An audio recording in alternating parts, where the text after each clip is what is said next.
Hey VC, how you doing? This is Christian down here in Santiago, Chile. Doing this kind of not 100% original idea of review. Maybe you have seen in the title of the video. I was a couple of days watching one of the many tags that are right now here in the VC.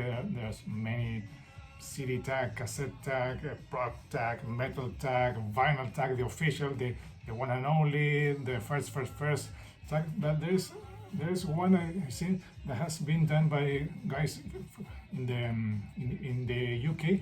One of the questions was really interesting because I think we do have a lot of this kind of stuff in our collections.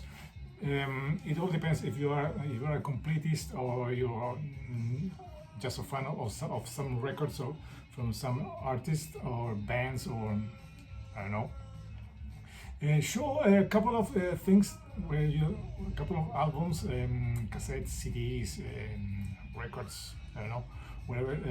When you think the album it's just okay, but it has one really good song. So I have picked up some things from my collection.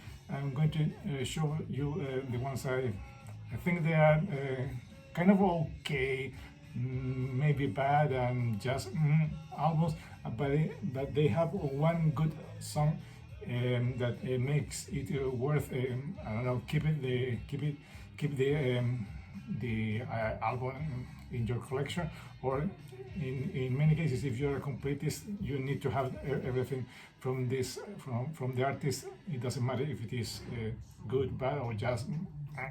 So let's start with fake cassettes they have.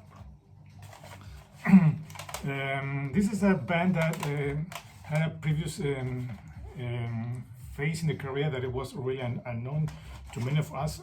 We all discovered this band with the third album, but it's for many it was the first one, and it was a really big one because this band is particular because they got big, and they got some name, some recognition because of the cover they did.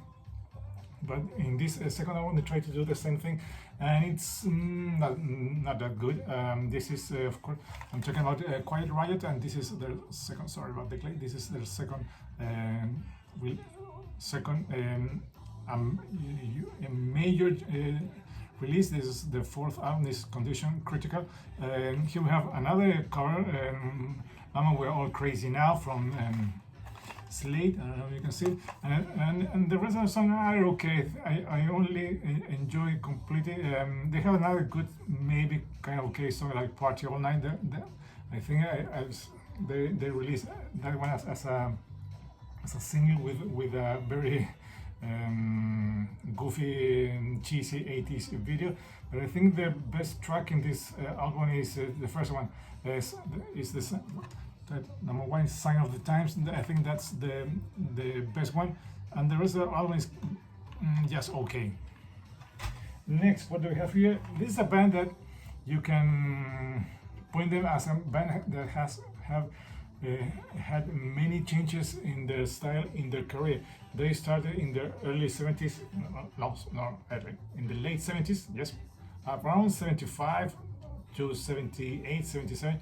They had a very proggy phase in their career with albums in that type of music, which is really weird because when we discovered this band, they were more accused of being a rip-off or a bad copy of AC/DC, and then as the decade, as the 80s started moving on, they changed it to a more A&R sound, a more American US type of sound, trying to imitate or replicate the sound that was coming from Los Angeles, of all that glam rock, hard rock, kind of pop rock, hair metal, you name it.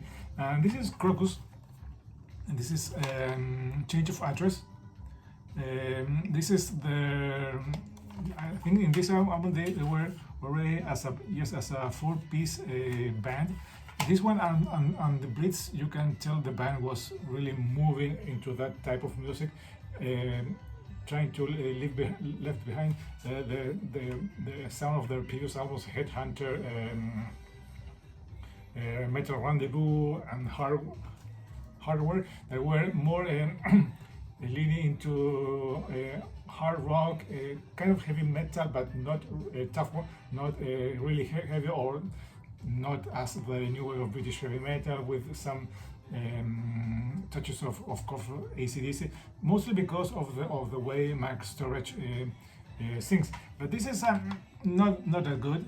I think they only have yes, another cover here. We have Schools Out from Alice Cooper, and it says here also in the artwork. But I think the best song is the opening track. No, is where it is. Yes, the opening track on side 2 is Burning Up the Night. The rest is okay, it's not that good, and the cover, I think they are a good band doing covers, but you don't need another album, put it another cover from a very big artist like Alice Cooper. So that's my second choice. This is Crocus and Change of Address.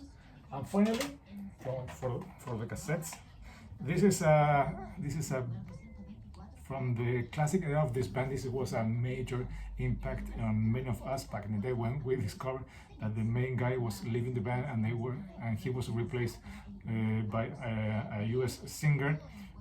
The sound changed completely.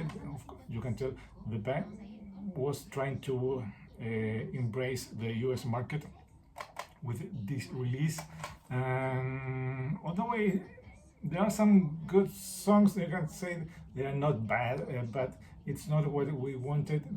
I think they only have one good song in this one, and it's the opening track. It's Accept and The Heat. This is my Chilean present, with as it was usual back then, everything translated to Spanish. I don't know if you can see. Trust me, it's translated. And the first song is I think also there was a video for that song. Is XTC.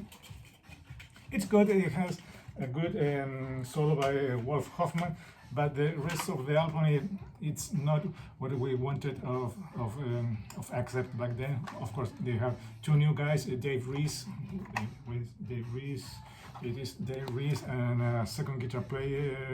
I don't remember the name of the guy. It's over there, but I think he was only added as a touring guy. He didn't play a single note in the album. All the guitar work was done by Wolf Hoffman. So there goes cassettes.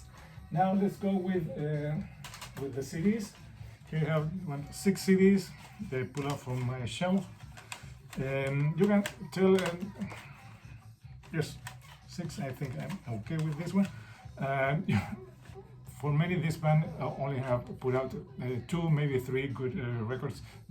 The rest of them are just not that good, and have not released anything decent in many years. And it's Motley, and this is the New Tattoo. It was the reunion album with.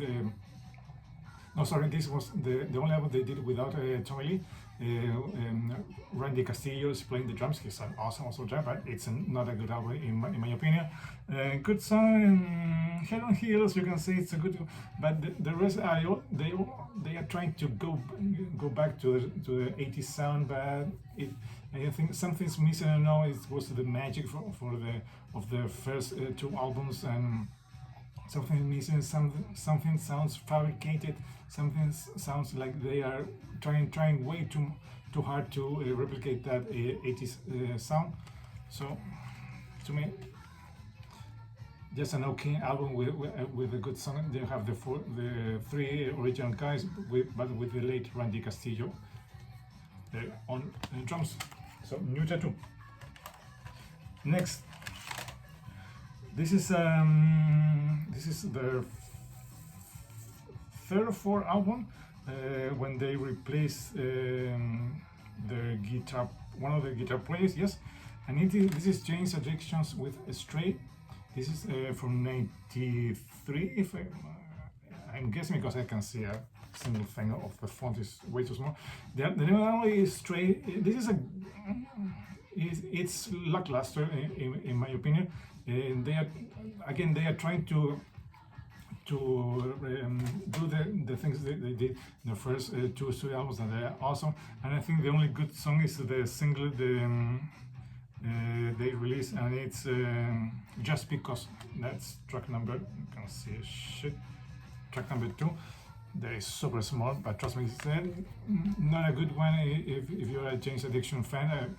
For many Jane's Addiction fans, you only need the Nothing Shocking and Ritual de lo Ritual. Those are the things, and this is not that good, and even the ones that came out later are also not that good. So there goes Jane's Addiction, Strays, and Just Because. Next, what do we have here?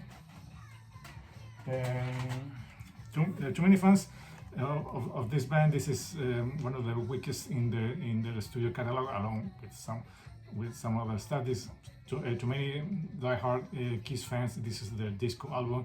I'm not, of course, you can say that because of the first song, I Was Made for Loving You. That's a huge song. I can take it. That not a huge song, but it has been played so many times that I think, yeah, okay, give it a rest. But I think the good song here is Sure Know Something. That's a very good song for the for later years, for the 80s. I think that song should have been a big hit. And we also have here 2000 Men. That's a cover of the Stones. You don't need a Kiss doing a cover of the Stones. Why? And the rest of the, I don't know, for maybe for some other die-hard Kiss fan, this is a good one. But to me, it's just okay. Okay, moving on.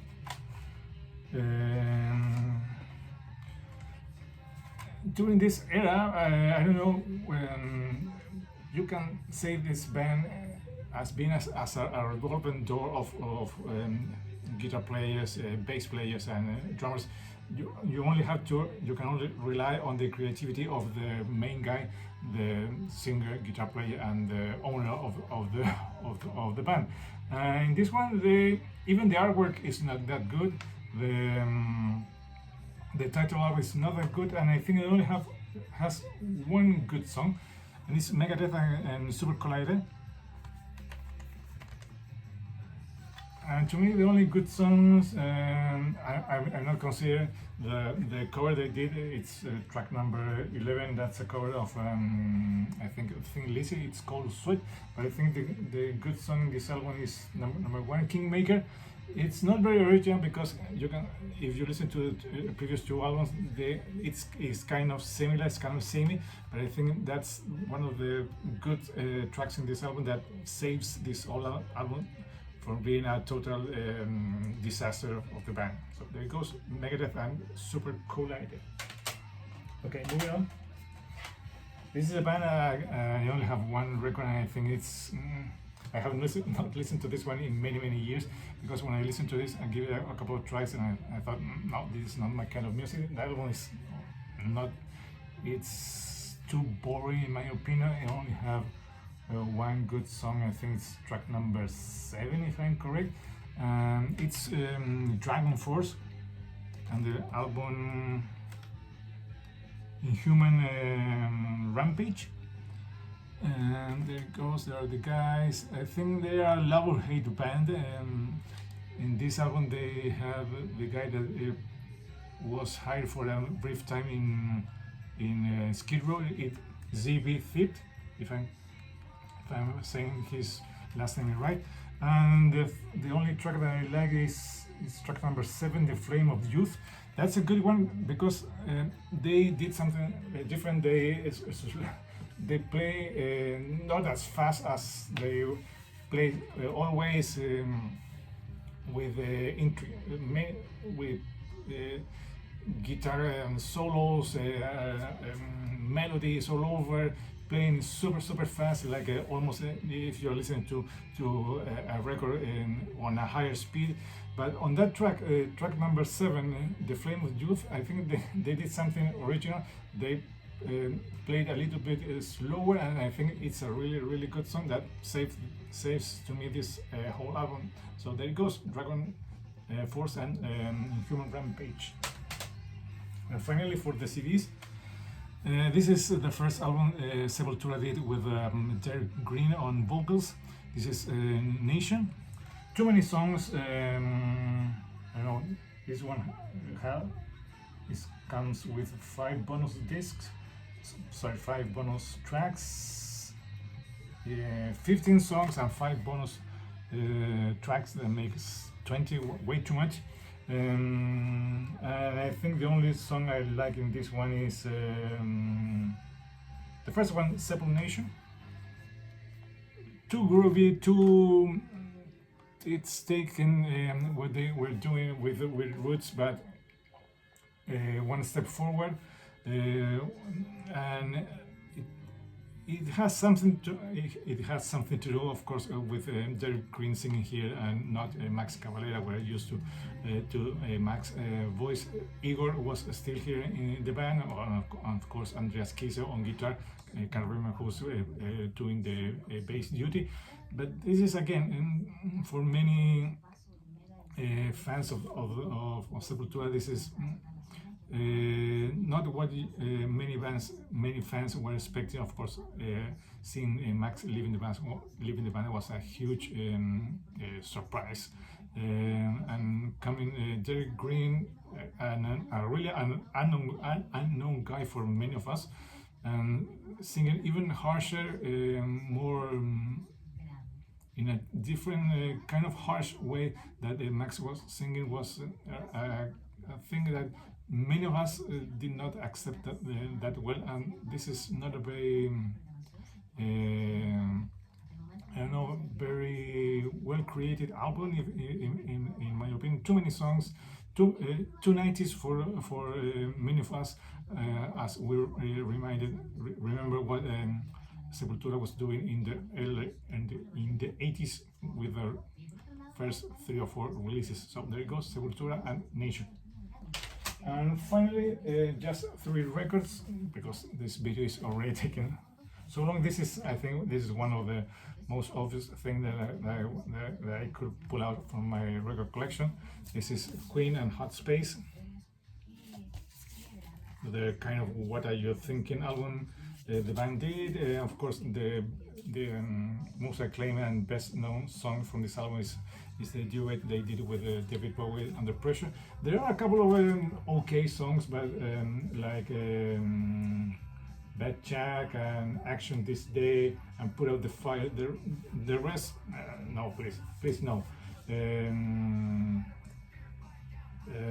There's a song sung in Spanish, or at least with the title in Spanish. Is La Palabra del Amor. That's written by Brian May. It's not that good at all. Bad Jack is no. Life is Real. No, this is a no-brainer for any of Queen's fans.